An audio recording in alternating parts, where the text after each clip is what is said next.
Here is the GE 6050 BTU Air Conditioner from from 2014. This one has the Quingan rotary compressor. I don't know if that's how you pronounce it or not. It's very clean. It's in very good shape. Hardly any damage to the condenser coil. And this one hasn't been used at all in the window this year. It's just been sitting up here. I used this in the downstairs bedroom at this house last year, but I put in that Whirlpool 6000 BTU, that one from the 70s first, and I put the Holmes WCI air conditioner in there. But this was in there last year, and it didn't come with a remote when I got it, but I got a replacement remote for it. And there is the controls. It's plugged in. I'm going to turn it on, just run it. Alright, starts on energy saver.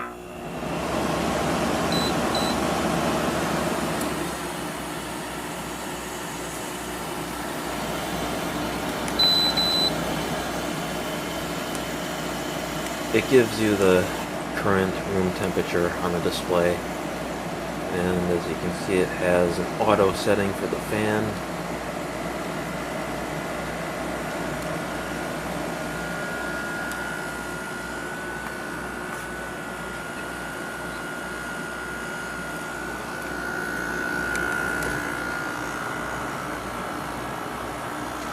This is an R410A unit.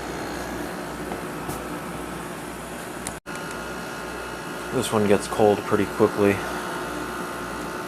I mean, it's not that warm up here. It's only 67 according to that, but it's blowing ice cold air and the condenser is warm, so it works nicely. It's running normally now.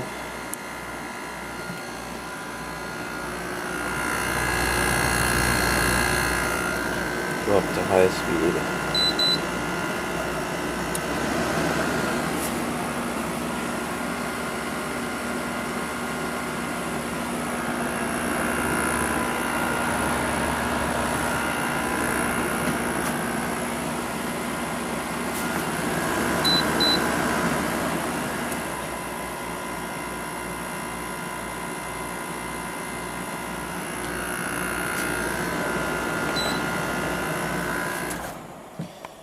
Alright, that's it for this one. Here's the 6000 BTU vintage General Electric air conditioner.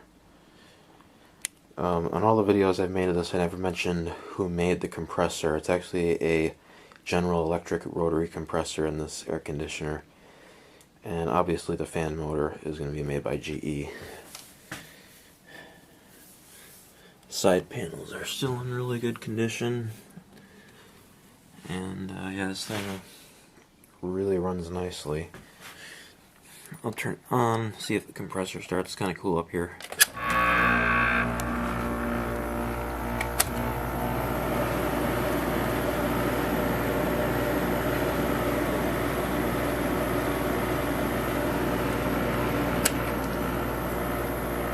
Yeah, this thing still works flawlessly.